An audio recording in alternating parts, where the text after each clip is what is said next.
Bem-vinda, bem-vindo ao BTC Journal, seu programa de notícias de negócios comentadas e analisadas pela equipe da BTC. Meu nome é Gustavo Habib, eu sou instrutor de negociação e comunicação, e no episódio de hoje, dia 8 de novembro de 2024, falaremos sobre gestão. A gente vai falar sobre a Amazon versus o Home Office e mais de 500 funcionários.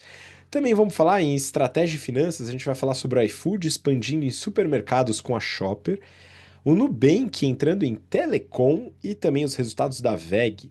Por fim, na discussão do BTC Journal dessa semana, a gente vai falar sobre o mundo pós-carreira, como se organizar num cenário onde não há estabilidade. E para me acompanhar nesse episódio, eu tô com a agradável companhia do nosso instrutor de finanças e modelagem, Guilherme Goraeb. Gui, bem-vindo de volta. Fala, Habib. Olá, ouvintes. Olá, espectadores. Um prazer estar aqui falando com vocês, direto desse dia chuvoso e já quente aqui em Floripa. O verão tá chegando, hein, Habib? Torcendo para sair a chuva, de preferência de final de semana, né, para poder pegar aquela prainha. Pois é, eu não tenho a opção de ir para a praia assim de uma hora para outra, aqui ficou um pouquinho distante, mas eu quero que você aproveite aí bastante, viu, Gui, essa possibilidade, porque vai realmente esquentar um pouco. Aqui já esquentou também, e no caso, hoje a gente está gravando numa quarta-feira. A chuva pegou pesado aqui perto de casa, eu fiquei até com receio de que a gente perdesse a conexão aqui para poder gravar. Mas estamos aqui e estamos em novembro, o que quer dizer o quê? Quer dizer que estamos na nossa promoção BTC November. E a gente tem duas ofertas para você. Para você que está aqui assistindo a gente e está se preparando para processos seletivos de estágio, de trainee, principalmente, a gente desenhou um curso totalmente online, assíncrono, você faz a hora que você quiser, que é o Business Interview Prep, o preparatório para entrevistas. Nele a gente fala sobre as diversas áreas do mercado de trabalho, a gente fala como contar sua história em entrevista, como se preparar para uma apresentação individual, como se preparar para dinâmicas de grupo, entrevistas com RH, com gestores, principais perguntas, como contar sua história e também como resolver os famigerados business cases, que eram muito famosos apenas em consultoria, mas agora encharcaram o mercado. Esse curso ele vai certamente ajudar nessa etapa, né, de forma bem pontual, e a gente está com uma promoção espetacular, né? O curso ele tem um valor de R$ 159 e na BTC November ele vai sair por R$ 9,90. 9,90. Beleza? Então, tá aí o convite para você participar desse curso por esta pechincha.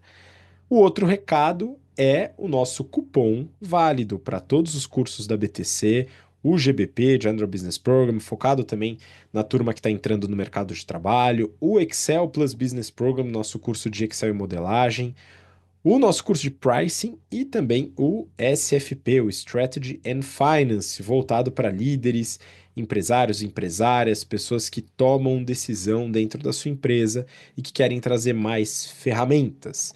O cupom, ele traz R$ 300 de desconto para todos os cursos da BTC. Você encontra o cupom aqui na descrição. O cupom é BTC November 24, beleza? O cupom está aqui na descrição. Qualquer dúvida, você também pode entrar em contato com a gente. Aproveite o momento para se desenvolver conosco. E vamos começar então com a primeira notícia aqui, Gui. Eu peguei da Forbes e o título é: Mais de 500 funcionários da Amazon fazem petição contra retorno ao escritório. Gui, eu sei que você gosta desse tema, então queria que você comentasse sobre essa briga da Amazon com uma parcela aí, não, obviamente não majoritária, mas uma parcela representativa aí de funcionários de escritório. Vamos lá. Vamos lá. Então, a Amazon está enfrentando uma pequena rebelião interna, né? Mais de 500 funcionários assinaram uma petição. Vou falar de alguns detalhes. Mas antes, vamos lembrar o que que é a Amazon, né? Que empresa que é essa?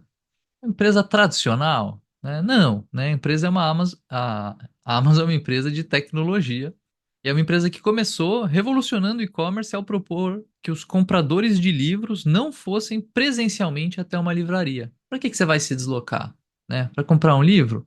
Compra de casa. Depois eles entraram em CD. Depois eles foram expandindo para absolutamente tudo, né? Ração, qualquer coisa que você quiser, carrinho de bebê, uma mesa, uma cadeira.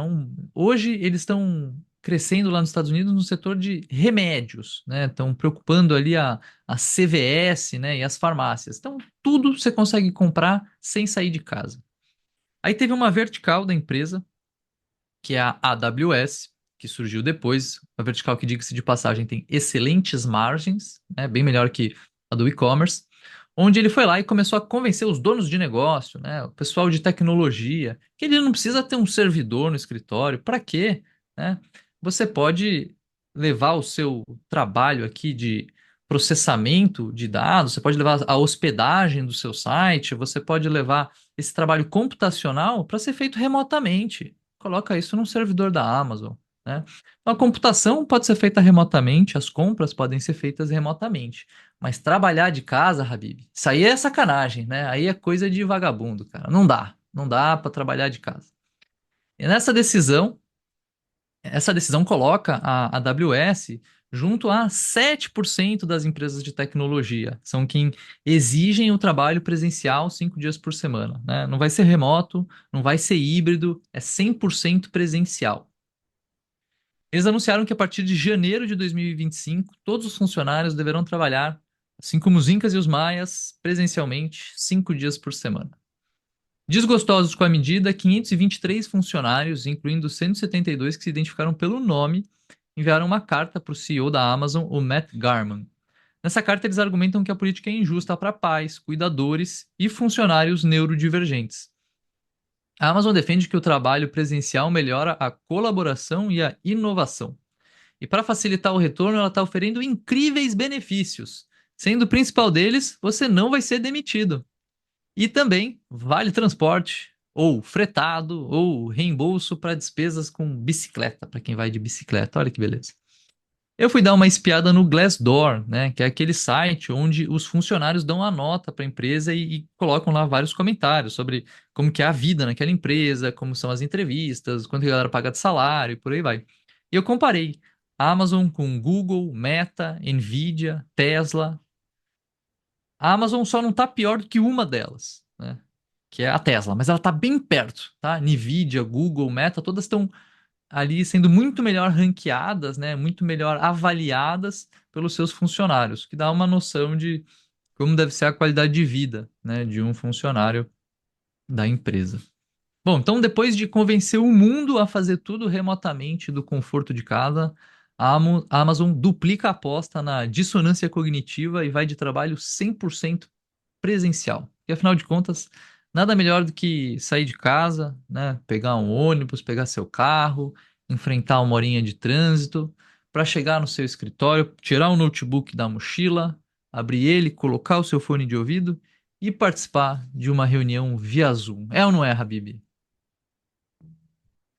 Olha, Gui, eu vou colocar só uma pequena sementinha da discórdia, porque realmente é uma contradição. Mas é o seguinte, segundo a própria Amazon, a ideia é fomentar o trabalho criativo, inovação. E eu, por executar alguns desses trabalhos com alguns clientes aqui dentro da BTC, eu também entendo, observo, né? Isso é observação, não tem uma pesquisa para te atestar isso. Mas por experiência, né, alguns trabalhos criativos, eles têm um melhor desempenho, né, dentro de uma sessão de brainstorming, por exemplo, em uma sessão presencial, tá? A diversidade, ela se mostra mais presente, as pessoas tendem a se incentivar mais a participar, e a sessão presencial pode ser positiva. Porém, contudo, todavia, acho muito difícil mesmo, que isso aconteça 5 vezes por semana em todos os horários. Então, isso me soa apenas microgerenciamento, que é o que tende a acontecer nas empresas que estão exigindo o retorno full ao presencial quando a gente fala de empresas de tecnologia, de trabalhos de escritório, tá? Não tô falando de operação de fábrica. Isso é claro que tem que ser presencial. Nos trabalhos de escritório, a gente vê uma necessidade muito grande de microgerenciamento e de tentar empurrar a goela abaixo uma determinada cultura que não se produz de forma fácil, né? E essa é a minha observação hoje. A empresa não tem um produto que de fato faz com que as pessoas se identifiquem, não tem uma gestão que faz com que as pessoas se identifiquem, mas elas precisam exercer uma certa lavagem cerebral, eu acho que é a melhor expressão para isso, para empurrar uma cultura goela abaixo. Isso acontece bastante e no presencial isso é de fato mais fácil, tá? Para tentar fazer pessoas aceitarem salários menores, né? Enfim, dentre outras coisas que você que nos ouve deve imaginar. Vamos ver o que acontece. Acho muito difícil que esse grupo de funcionários consiga sobrepujar, né, toda a liderança da Amazon, mas quem sabe é um movimento que cresce, né? Vamos observar. Mas como o Gui falou, 7% das empresas de tecnologia não é tanto assim, né, pessoal? Bom, vamos dar continuidade, mas antes de dar continuidade, né, lembrando aqui que falando da Amazon, né, exigindo a volta ao presencial, muita gente acaba trabalhando presencial, ou vai visitar algum cliente, ou vai fazer alguma coisa no presencial, e vai precisar tirar a sua camisa social do armário, vai precisar estar com uma calça mais, né, mais ajeitadinha no corpo, passada, aquele negócio todo. E para ajudar nessa vestimenta do presencial, nada melhor do que os produtos underwear da Insider Store. Então a Insider Store ela tem a cueca Comfort, que é uma cueca que não enrola quando você coloca a calça, para você que vai usar calça social, calça de algodão, calça de sarja, sabe que muitas vezes isso acontece com as cuecas, você vai subindo a calça, a cueca vai junto, né? É a cueca Performance, que é uma cueca voltada para a prática de exercícios, para segurar suor, né? Enfim, ficar um conforto tanto térmico como um conforto físico maior. E a undershirt, que é um produto que eu gosto bastante, que eu sempre coloco debaixo da camisa, para ajudar também a segurar aquele suor, aquela pizza que pode formar na camisa social. E também ajuda na estética, porque não é como uma camisa normal, uma camiseta normal, que vai ficar aparecendo de baixo, ela vai ficar bem escondidinha, bem ajustada ao corpo. Então a ideia é realmente garantir um conforto. Peças que são antibacterianas, que são bastante duráveis, né, não apertam o corpo, apesar de ficarem justas, né? Elas ficam justas, mas ficam ainda assim confortáveis. Eu gosto bastante, utilizo, e é por isso que eu compartilho essa experiência com você que nos ouve. E como a BTC também, né, a Insider Store está com a Black Friday antecipada. E você pode utilizar o nosso cupom BTCBF exclusivo para o mês de novembro, tá? O link está aqui na descrição. E eu convido você a conhecer um pouco mais das underwears da Insider Store, que eu acredito que você não vai se arrepender. E é o seguinte, os descontos, eles podem se acumular, então dá uma olhada, porque você pode ter kits disponíveis no site que vão aumentar ainda mais o benefício desse cupom, tá bom? Dá uma olhada que eu acho que vai fazer sentido para você. Bom, vamos dar sequência, Gui. Eu peguei aqui em Estratégia e Finanças uma notícia do Valor Econômico. iFood avança em entrega de supermercado com compra de fatia da Shopper, dizem especialistas. Olha, a gente está gravando uma quarta-feira. Tradicionalmente, é o que chamamos de dia do lixo aqui em casa. Minha esposa e eu, a gente senta no sofá, escolhe alguma comida bem gorda, entupidora de artérias e bem gostosa. Algumas vezes a gente cozinha, outras a gente pede de algum restaurante diretamente, assim como faziam os Incas e os mais. E outras vezes a gente vai lá no aplicativo do iFood. Eu tô falando isso porque a notícia é sobre o iFood e também porque eu tô ansioso pro meu dia do lixo. A empresa, a gente já comentou bastante sobre o iFood aqui, expandiu seu portfólio para além do delivery em algumas frentes. Entrou em meio de pagamento, também entrou no mercado de benefícios, mais recentemente abriu sua operação de crédito focada nos pequenos restaurantes. No caso dos benefícios, né, tem brigas que se arrastam até hoje, via CAD, Congresso, mas eles já entraram e conquistaram uma fatia do mercado. A notícia, ela fala de mais uma expansão, no caso para supermercados online, com a aquisição de uma fatia da Shopper. Os números de participação, valores não foram divulgados e ainda estão sujeitos à aprovação do CAD. A Shopper, ela foi fundada em 2015, já captou quase 500 milhões de reais ao longo da história. O modelo de negócios também é delivery, mas não de comida pronta e quentinha, ou fria, no caso de uma comida japonesa, mas itens de supermercado. Você tem à disposição os itens de prateleira, itens frescos, como salada, frutas, e também as compras programadas. O iFood, ele já entrou nesse segmento e tem buscado crescimento via a plataforma própria, mas eu acredito que eles estão buscando acelerar esse processo. No ambiente competitivo, tem nesse setor de mercados online a Amazon, Mercado Livre, Rappi, Magalu e os supermercados também. O iFood, no caso, acaba realizando parcerias com os supermercados e utiliza a sua estrutura de entrega. Com a Shopper, eles ganham também a expertise do sortimento e operação do supermercado, indo além das parcerias. É uma estratégia de verticalização para trás. A gente traz para dentro da estrutura o que seria de um fornecedor. A grande aposta é o crescimento do e-commerce para supermercados. A rede Pão de Açúcar, que também vende online, ela reportou um crescimento de 15,6% na receita do e-commerce e uma participação maior dela na receita total. A ideia é que o iFood se torne um ecossistema voltado para a comodidade, desde serviços financeiros até entrega de alface, busca facilitar a vida do usuário em diversas frentes. No caso do e-commerce de mercado, é um caminho meio natural, acho que pode ser uma frente interessante, com uma boa operação logística deve se tornar rentável, e o iFood tem essa expertise. Vamos avaliar, a gente vai continuar observando esses movimentos de uma empresa que cresceu bastante, né? Aproveito aqui para deixar meu abraço para o Diego Barreto, CEO do iFood, ouvinte do nosso podcast desde os idos aí de 19, 2020. A gente já desenvolveu diversos treinamentos com o time dele no iFood, feitos de forma personalizada para auxiliar em toda essa estratégia desenvolvida e implementada nos últimos anos. Eu acho que a gente colaborou com esse resultado, que é isso que a gente faz nos treinamentos em company. Então, se você que está ouvindo a gente desenvolve alguns treinamentos dentro da sua área, ou tem essa expertise, ou quer trazer para sua empresa, manda uma mensagem para a gente ou encaminha o nosso contato para quem faz a contratação dos treinamentos da empresa, que a gente faz os treinamentos personalizados, desenvolvidos para sanar uma determinada dor ou elaborar alguma estratégia dentro da companhia. Bom, vamos dar sequência, Gui. A gente tem uma notícia aqui do Brasil Journal, também falando sobre uma grande empresa no Brasil que cresceu muito nos últimos anos. Essa notícia do Brasil Journal e o título é: Nubank entra em telecom, ação renova máximas. Vamos lá, Gui. Novo segmento bem diferente para o Nubank. Pois é, Habib, esse unicórnio aí tá expandindo os horizontes, né? Alçando novos voos. O Nubank lançou agora o NuCel, né?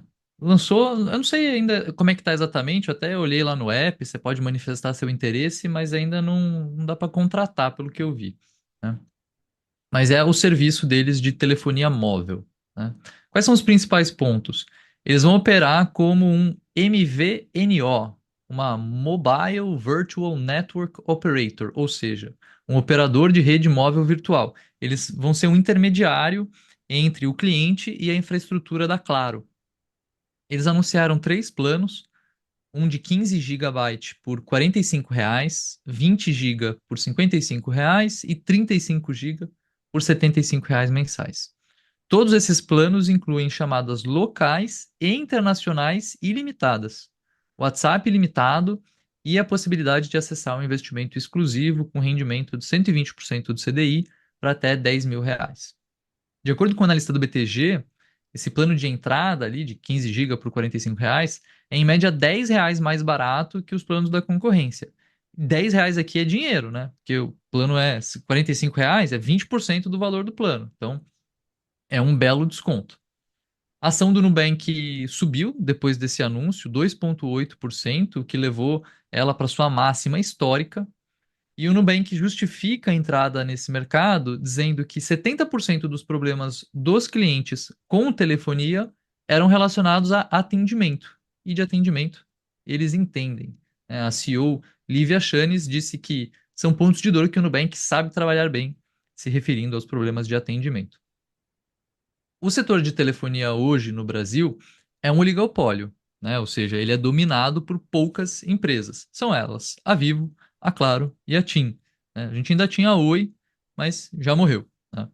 Esses players, Vivo, Claro e TIM, hoje possuem uma receita anual entre 35 e 55 bilhões de reais. Então, são negócios relevantes, né? E a margem EBITDA desses negócios, pegando aqui o último ano, tem rodado entre 40% e 50%, que também é uma bela margem. Porém, cabe lembrar que é um setor que demanda investimentos constantes em CAPEX, né? Ou seja, a gente teve nos últimos 15 anos a entrada do 3G, aí depois o 4G, aí depois o 5G, né? E essas empresas de telefonia precisaram ficar atualizando as suas torres, né? Precisaram ficar comprando novos equipamentos para sustentar essa conectividade mais nova, né? Mais rápida, esse tráfego de dados muito maior do que o que era antes. Com o Nubank entrando como um MVNO, né, ou seja, sendo esse intermediário entre a Claro e o cliente final, a tendência é que ele tenha margens mais comprimidas, né? Afinal de contas, eles vão ser um grande cliente da Claro, né? Então, a Claro precisa remunerar o capital dela e o Nubank vai estar ali depois. Então, eles devem ter margens mais apertadas. Será que eles vão conseguir ser tão mais eficientes, né, a ponto de concorrer com a própria Claro, né, e com as outras operadoras, da qual ela é uma cliente?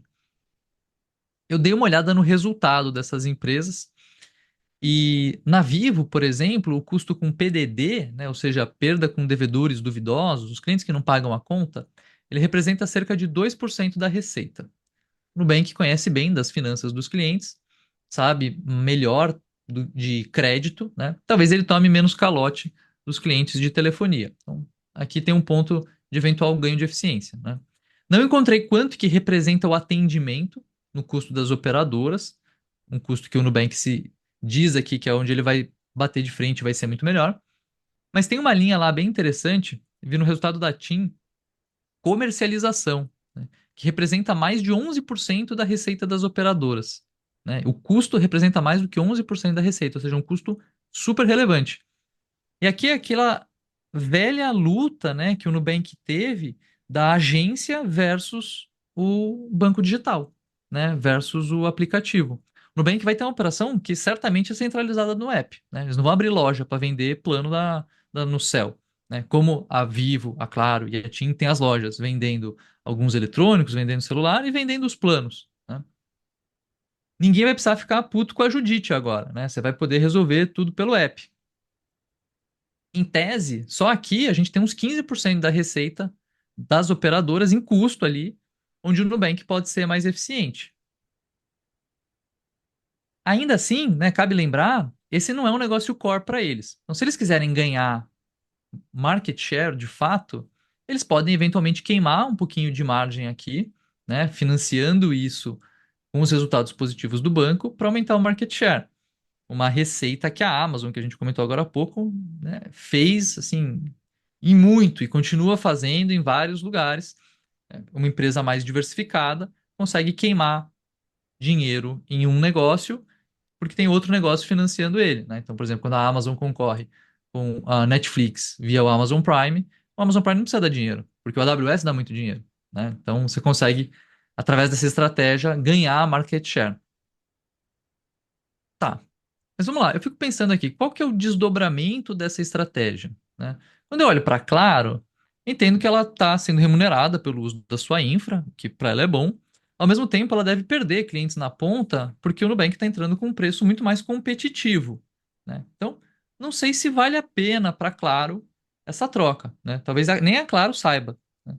Mas eu acredito que eles devem ter se visto numa situação onde uma das operadoras ia fechar esse acordo. Esse acordo deve ser ruim para elas como um todo, né, possibilitando a entrada de mais players. E aqui um player que tem bolso, que entende de tecnologia, que entende de atendimento ao cliente. E aí talvez fica menos pior o player que vai trabalhar com eles do que o player que não vai trabalhar com eles, né? Uma espécie de dilema do prisioneiro ali no setor das telecomunicações. Agora, qual que vai ser o próximo passo do Nubank, né? Nubank está avaliado agora em cerca de 400 bilhões de reais. A Vivo, que é a líder no mercado brasileiro, tem 39% de market share, vale uns 88 bi, né?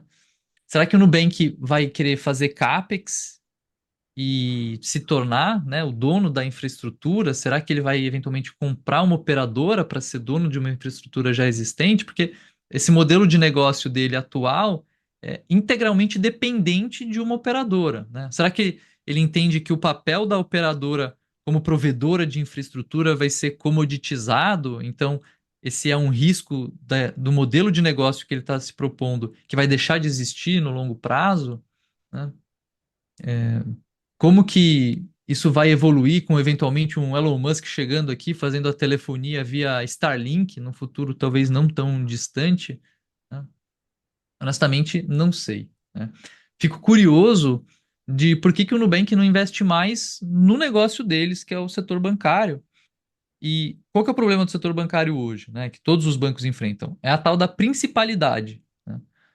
Hoje é muito fácil você ter conta em banco, é grátis para ter conta em banco, você abre a conta pelo app. Então, o brasileiro médio hoje tem, se eu não me engano, algo entre duas e três contas em banco. Tem alguns doidos que têm, sei lá, 5, 6, 7, 10 contas em bancos diferentes, né? E aí o que acontece? Você tem lá conta, o Nubank hoje tem mais de 100 milhões de correntistas, mas será que aquele é o banco principal da pessoa? Será que é o banco onde ela recebe o salário, que ela usa para fazer pagamento, que ela faz seus investimentos, que ela faz financiamento, né? O principal produto bancário hoje no Brasil é o financiamento imobiliário.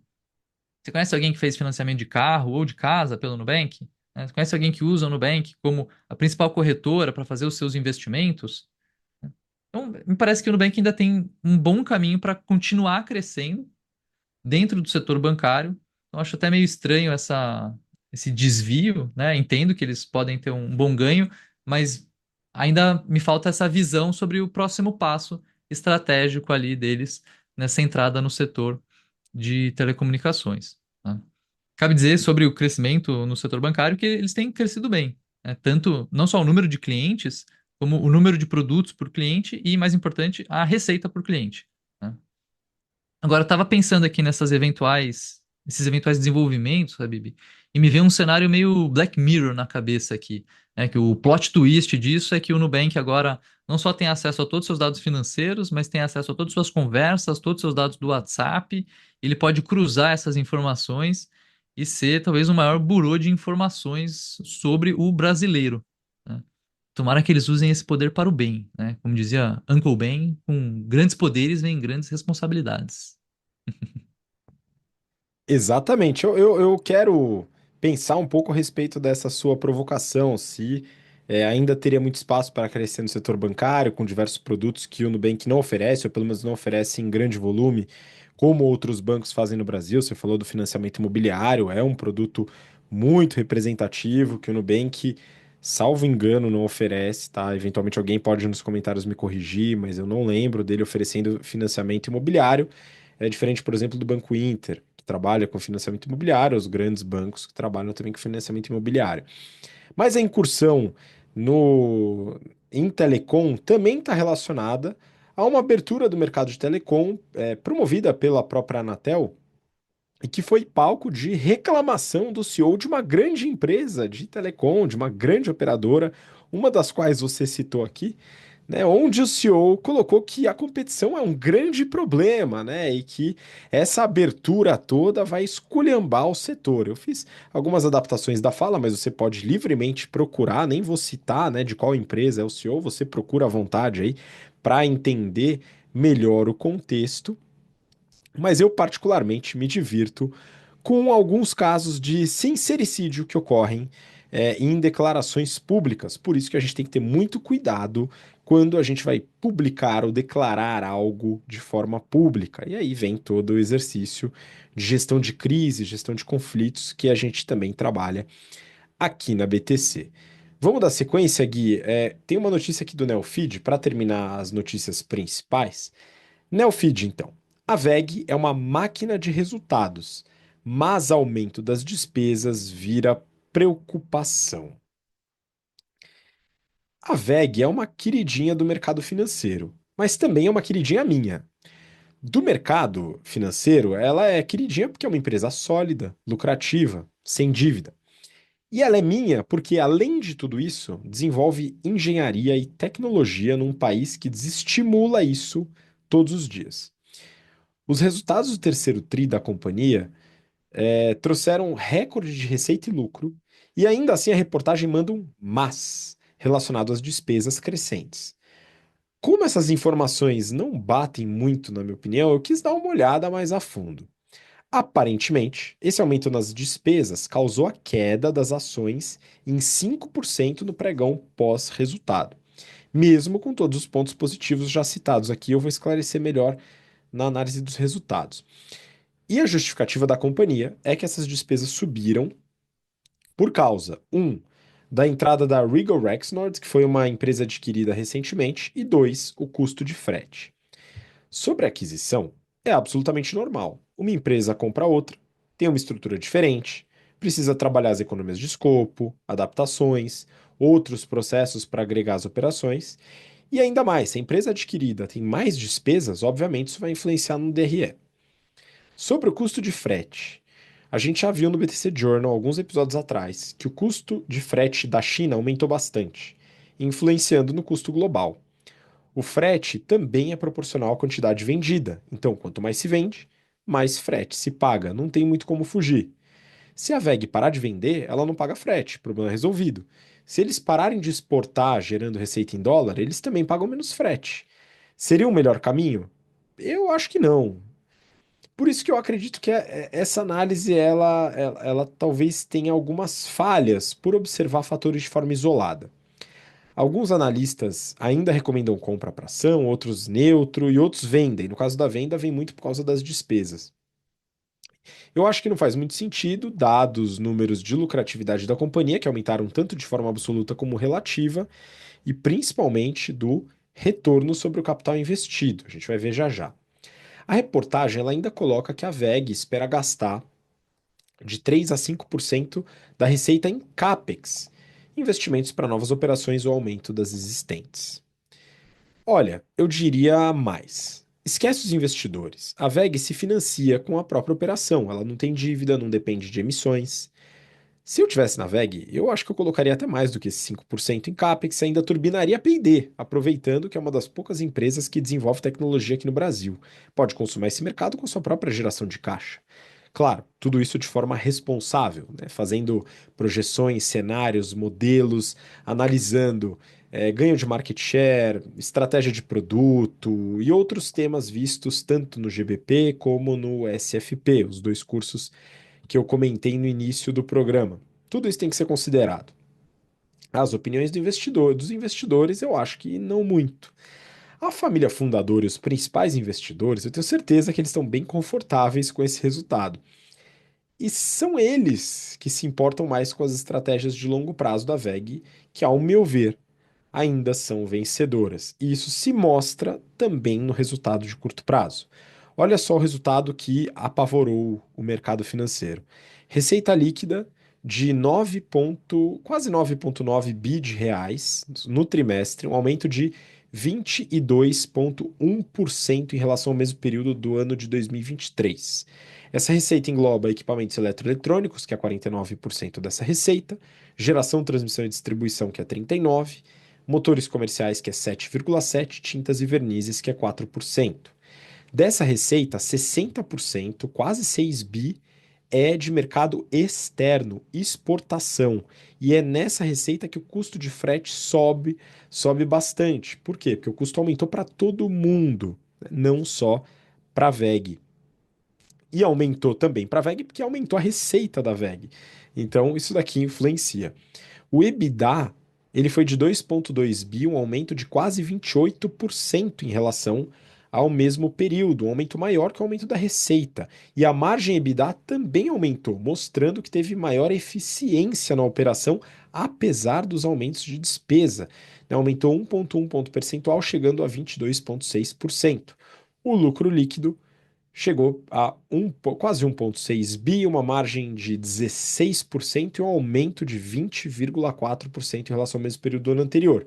Agora, o mais impressionante é o ROIC, o retorno sobre o capital investido, métrica que a gente avalia bastante lá no GBP e no SFP, que foi de absurdos 37,1%.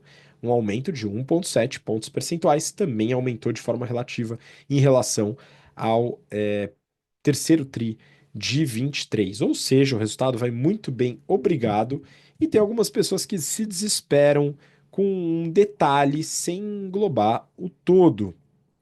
Então, acho que é importante a gente colocar outros aspectos na nossa análise. Bom, vamos continuar agora falando, Gui, sobre a discussão do nosso BTC Journal dessa semana. Eu peguei uma reportagem aqui do Valor Econômico, do Marcelo Cardoso, e o título é A Evolução no Trabalho no Mundo Pós-Carreira. Gui, a gente já falou bastante sobre carreira aqui no BTC Journal e eu queria falar sobre esse tema especificamente, né? O mundo pós-carreira. Acho que é um tema relevante, a gente fala sobre isso há algum tempo aqui na BTC. E essa reportagem, né, esse artigo, ele traz alguns insights interessantes que eu queria que você compartilhasse com a gente. Bom, Habib. Cara, só um ponto antes, cara. 37% de ROI, que é um absurdo, hein, cara. Parece empresa de internet isso aí, né? E a galera faz indústria. Cara, é um Pega uma absurdo. referência mesmo. Os caras, Pois é, muito mas a bom. despesa, a despesa aumentou, é uma preocupação. É, não. Gastou mais com papelão. Vamos falar de carreira, né? Bom, essa matéria saiu aqui, ela é assinada pelo Marcelo Cardoso. Eu acho legal fazer um parênteses e entender quem que é o Marcelo, tá? Ele foi CEO, diretor de diversas empresas. Pessoal de São Paulo, interior de São Paulo, vão lembrar lá do Hop Hari, né? O Marcelo foi CEO do Hop Hari lá na década de 90, anos 2000. Depois foi para a Natura, Grupo Fleury, diversas grandes empresas. E aí ele meio desgostoso com os negócios, né, como o padrão, né, de como se fazer negócios, de como conduzir uma empresa, ele criou uma consultoria para empresas que queiram fazer algo um pouco diferente. Eu vou ler aqui um trecho, tá no LinkedIn lá sobre o que é o propósito da Xi, né, o que a Xi faz, que é essa consultoria. Ele se propõe a influenciar um ecossistema de parceiros em diversos papéis que compartilham o propósito de contribuir para a transformação da sociedade por meio das organizações que evoluem pela transformação das pessoas e suas relações no contexto do trabalho. Você percebe que é uma consultoria um pouco diferente de McKinsey, bem, essas que a gente costuma falar aqui, né, olhando para as relações de trabalho, para as organizações de uma maneira bem diferente. Tá? Acho legal ter esse contexto, né? Essa visão de mundo que o Marcelo criou ao longo dos seus 30 anos de carreira, que foge de certas convenções, para a gente ver o texto que ele escreveu, né? Isso está completamente conectado. Né? E o que ele traz? Ele traz que o conceito tradicional de carreira está ultrapassado. Os principais pontos são que o plano de carreira linear, né, nasceu no pós-guerra e não se adequa mais ao mundo atual, né? Então, ele fala, o pessoal pegou lá aquela ideia de linha de produção e copiou e colou para a escola, copiou e colou para a carreira, vamos lá, e aí o mundo mudou e esse negócio ficou do jeito que é, né? Aqui a gente pode falar um pouquinho até sobre a parte de educação, né? Acho interessante fazer um paralelo. Lá nos Estados Unidos, por exemplo, os fundadores das grandes empresas de tecnologia, quem não estudou em escola que não era padrão, né? Se não me engano, era escola montessoriana, qual que era a escola, colocou o filho em escola, né, dessas sócio-construtivista, acho que é, né, Habib? Você que entende mais de educação infantil do que eu. Sim, E pode ser sócio-construtivista. né? Enfim, então a parte da escola, né, é um lugar onde a gente está quebrando um pouquinho essa linearidade de linha de produção, mas na carreira a gente também precisa quebrar, né? Ele também fala aqui que a complexidade e a gestão dinâmica substituíram a linearidade e a estabilidade, e que jovens executivos ainda demandam clareza na progressão de cargos, o que gera uma incoerência geracional. Ele sugere que as empresas devem ser como jogos de mundo aberto, oferecendo autonomia e possibilidade de aprendizado. E que o foco das pessoas deve estar no autoconhecimento, no propósito pessoal e no desenvolvimento individual. Eu achei esse paralelo que ele faz entre as possibilidades de carreira hoje, um jogo de mundo aberto, bem interessante. Eu lembro, um dos primeiros jogos que eu joguei era o Príncipe da Pérsia, né, se eu não me engano, no Atari. E era um jogo bem linear, né, onde você tinha uma sequência lógica para avançar. programador que fez o jogo já tinha delimitado, né? Onde começava, onde terminava, qual que é o caminho ótimo. Você pode desviar um pouquinho do caminho e tal, mas se desviar muito, você morre e começa de novo, né? Não tem possibilidades diferentes, não tem side quests, né? Assim, aventuras paralelas que você pode fazer. Não é livre onde que termina, né? Você tem um ponto de início e tem um ponto de fim e você precisa fazer aquele trajeto e acabou. Essa visão linear, ela também foi prevalecente no mundo do trabalho, né? Eu lembro de ver, quando eu estava na faculdade, algumas palestras de consultoria estratégica, onde o pessoal mostrava ali meio que uma pirâmide, uma escada, um negócio subindo, assim, uma montanha e tal. E falava assim, o tempo que você passa em cada cargo. Aí você vem aqui nesse cargo, aí você fica 2 anos. Aí você vem para esse cargo, você passa uns 2 anos. Você vem para esse cargo. E eles tinham uma política, né, chamada de up or out, ou seja, para cima ou para fora, né? Ou você é promovido ou você é demitido depois de certo tempo em um determinado cargo. E aí talvez seja um momento de mundo de trabalho que a gente vive, talvez seja o meu envolvimento maior com startups, né? Mas eu vejo essas linhas entre as áreas, né, hoje bem mais borradas, né? As possibilidades de movimentos laterais ou para áreas completamente novas e diferentes como algo bem mais presente. Até porque a própria estrutura organizacional das empresas tem se dinamizado, né? Tem cargos que são novos, que foram criados agora, tem cargos que estão se tornando obsoletos, estão deixando de existir, tem cargos que se mantêm, mas que se transformam em relação às competências que são necessárias, em como o trabalho é feito, né? Esses dias mesmo eu vi um cargo novo, Habib. Quero saber se você sabe, e você, ouvinte, sabe o que que é esse novo C-Level, que é o Caio?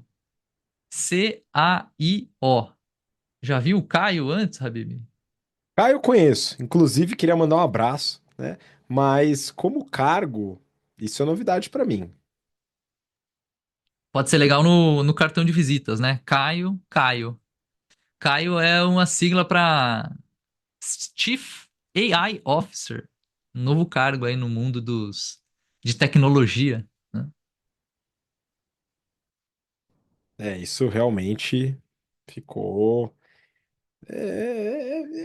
Se levam, né? Tem algumas experiências diferentes, né? Eu acabo ficando um pouco mais no tradicional. Mas é o seguinte, Gui, você passou algumas experiências legais aqui e trouxe alguns insights do próprio Marcelo Cardoso, que assinou o artigo. E eu queria passar alguns pontos. O primeiro deles está relacionado à flexibilidade e à ideia de respeito à individualidade. Esse é um primeiro ponto. Então, muitas vezes as pessoas têm interesses diferentes. Como você falou, consultorias estratégicas por muito tempo tiveram essa gestão do up or out, né? Você faz isso que tem que ser feito ou você vai embora. Mas a gente falou, 2 ou 3 episódios atrás, de um documento oficial da McKinsey, a maior consultoria estratégica do mundo, que historicamente teve essa atividade, né, essa atitude up or out, colocando a abertura de possibilidade e flexibilidade para todos os seus funcionários e funcionárias. Todos, né? Então, se quiser fazer part-time, pode. Se quiser, trabalhar em projetos mais espaçados, pode. Claro, tem alterações salariais, etc., mas é uma questão de escolha, né? Você não precisa. Você pode ficar em determinado cargo, não precisa subir e tal, enfim, tem escolhas de carreira, e para escolhas de carreira você vai ter salários determinados, expectativa de crescimento determinada e assim por diante. Isso é uma forma de você respeitar individualidades, né? No mundo pós-carreira, diferente dessa linearidade do príncipe da Pérsia ou que foi moldada culturalmente no mundo do trabalho desde o pós-guerra. Outra questão está relacionada a escolhas também, né? Então, por exemplo, eu tenho um bloqueio na minha agenda 4 vezes por semana, das 15 às 15h30. Eu não faço absolutamente nada no trabalho relacionado neste horário, porque esse é o horário que eu vou buscar o meu filho na escola, né? Então eu busco ele, a escola é pertinho, né? Meia hora tá suficiente para buscar ele na escola, trazer ele aqui em casa, brincar um pouquinho com ele e voltar para o meu trabalho, porque eventualmente a minha esposa ou algum avô ou avó, né, pode ficar com ele, ou eu, eventualmente, se eu tiver um horário livre após esse intervalo. E aí. é o seguinte, né? Isso tem alguns aspectos, né? Ah, por que que você não delega essa atividade? Bom, primeiro porque eu não quero. Segundo, se precisar de um segundo é porque eu não preciso, né? Então, é uma escolha, né, completamente consciente de abrir mão de um pequeno intervalo da minha agenda para isso. Ter essa flexibilidade é algo não negociável, né? Então, uma empresa ela deveria, né, em tese, abrir possibilidade. Ah, mas aí eu vou reduzir um pouco a remuneração, não sei o quê. Beleza, tudo isso pode ser conversável, mas algo estritamente rigoroso, como a proposta da Amazon na primeira notícia que o Gui comentou, é absolutamente problemático, porque traz uma realidade que não é a realidade escolhida por muita gente. Esse é o primeiro ponto. O segundo ponto é que o mundo passa por uma transformação e que acaba empurrando a gente também para direcionamentos que não nos são escolhidos. E aí eu tenho mais uma experiência pessoal que eu compartilho com milhares de ouvintes desse podcast, que é a formação em engenharia. Gui, se você quisesse, você teria a oportunidade de trabalhar com engenharia? Seria. Precisaria reativar o CREA, né? Mas a formação tá feita.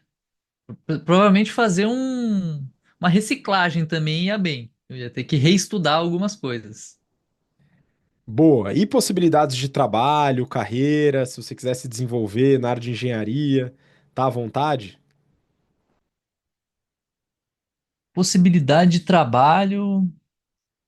No Brasil, nem tanto, né, cara? No Brasil não tem, assim, muita engenharia sendo feita. Talvez é uma coisa mais acadêmica, né? Pois tá bem restrito. Quando a gente se formou lá nos idos de 2011, 2012 e tal, é, já estava ruim, né? Mas antes tinha um pouco mais de possibilidade, hoje já está bem difícil. Então, muitas vezes a gente não tem a escolha de determinada carreira. E a gente vai ter que muitas vezes se virar. Isso aconteceu com o Gui, aconteceu comigo. Então, o Gui ele passou um tempo no mercado financeiro. Eu atuei uma parte da minha carreira na indústria, mas foi uma raridade. E nem com engenharia eu trabalhava na indústria, tá? Para engenharia tinha muito pouco espaço, mesmo, dentro da indústria, né? Então tinha espaço para várias áreas de negócios. Eu trabalhei em compras, tinha área em vendas, tinha em marketing, uma série de coisas. Mas para engenharia mesmo era já um pouco mais restrito dentro de uma indústria que desenvolve tecnologia aqui no Brasil, que é o caso da Bosch. Inclusive, um abraço aí para os colegas, o Carlão, que eu vi recentemente, né? Se ele acompanha aqui o podcast, fica o meu abraço e para todo o time que eu trabalhei lá. Pessoal muito bacana. Agora, essa possibilidade se reduziu. Então, muitas vezes, mesmo que não seja por escolha, a gente tem que se flexibilizar. E essa é uma preocupação que a BTC tem desde a sua fundação em 2009. A BTC foi fundada dentro da Escola Politécnica da USP, que é uma faculdade de engenharia, trazendo para esse povo, né, o povo politécnico, qual o Gui faz parte, é, possibilidades de carreira diversas. Desde consultorias, passando por mercado financeiro, áreas diferentes da indústria, que vão do marketing até o RH, possíveis para pessoas com formação em engenharia. E outras formações, né? Eu tô falando aqui no caso do incipiente, né? Lá em 2009. E aí, muitas pessoas se viram na necessidade, porque almejavam uma determinada remuneração, porque almejavam uma determinada carreira, tinham alguma expectativa de atividades fora da área de engenharia, etc. Tá? Então, aqui a ideia é a gente estimular a flexibilidade também de possibilidades de carreira. Isso engloba empreender, engloba abrir franquia, rede de franquias, né, desenvolver sua própria marca, trabalhar numa startup, trabalhar em empresas de fora, né, sair do Brasil. São várias as possibilidades que se abrem. Né? Hoje é muito além de não ser de desejo de muitas pessoas, essa escadinha de carreira tradicional ela não é possibilidade para muita gente. Eu não vou entrar aqui nas causas, por que que isso aconteceu, é uma discussão muito longa, mas esse é o fato posto que para muita gente não é interessante e para muita gente não é possível. Então, abrir a possibilidade, o leque para outras carreiras que não vão ter essa linearidade, tá? Se você empreender, não vai ter mais para onde você ir. né? Então você vai abrir sua própria empresa, você é o fundador da empresa, a fundadora da empresa, né? Você não vai poder desenvolver a escadinha dentro da sua própria empresa, você vai ter sua função lá, é mais difícil de fazer isso, né? Se você atua em consultoria estratégica no mercado financeiro, depois você pode até mudar de área, não tem problema, mas não necessariamente você vai crescer a escadinha tradicional. Então as possibilidades elas se abrem bastante. Eu acho que a gente faz esse trabalho aqui dentro da BTC de abrir esse leque e preparar as pessoas para as carreiras onde elas podem observar esse determinado sucesso, que não é só na escadinha. Esse é o comentário que eu queria fazer aqui, Gui. Se tiver mais algum ponto, pode me complementar e a gente já pode aproveitar para encaminhar para encerramento também. Exato, Bibi. Acho que é interessante a gente pensar na educação, né, como um possibilitador dessas mudanças de carreira cada vez mais dinâmicas, né? Eu lembro que você falou da engenharia, né? E, poxa, quando eu fui fazer engenharia, eu já tinha uma boa noção de que eu muito provavelmente não trabalharia com engenharia, mas de que aquilo me abriria portas para trabalhar com outras coisas, né? Aí, o curso da BTC, eu fiz o curso da BTC lá em 2012, né? Assim, um deles, né, o GBP, que é o principal, mas tem todos os outros, tem o de Excel, enfim, eu fiz todos, mas o GBP foi lá em 2012. E eu também lembro que ele tinha esse mesmo efeito, assim, de possibilitador, né? Pô, agora eu entendo um pouco mais sobre marketing, um pouco mais sobre finanças, um pouco mais sobre contabilidade, e isso te possibilita um leque de trabalhos. Tem alguns cursos que são mais generalistas, né? Digamos, tem cursos que são super específicos, como, sei lá, um curso de programação em Python, né? Que também vai te ajudar a fazer essas eventuais migrações, né? Também vai te ajudar a abrir um leque de carreira. Eu acho que isso é fundamental, né? Assim, nesse mundo que ele é cada vez mais dinâmico, e eu falei isso essa semana lá para os meus colegas da engenharia naval, que eu acredito que o estudo ele vai estar cada vez mais é, emaranhado com o trabalho, né? Porque o trabalho está mudando cada vez mais rápido, e se a gente não estiver estudando para acompanhar isso, né, a gente perde a relevância, né? Hoje, assim, quem eu lembro que lá falando, pegando esse paralelo da engenharia naval, né? Os professores que me deram aula, um ou outro que era mais velho, quando fez engenharia naval, desenhava o navio no lápis, assim, na lapiseira. Eles tinham uma prancheta enorme lá que fazia os desenhos. A sala que, quando eu estava na faculdade, era a sala de informática, era uma sala com uns mesões para o pessoal fazer as coisas na lapiseira. Igual não faz muito tempo, o pessoal de arquitetura também fazia, né? Andava com umas folhas imensas, fazia tudo na mão.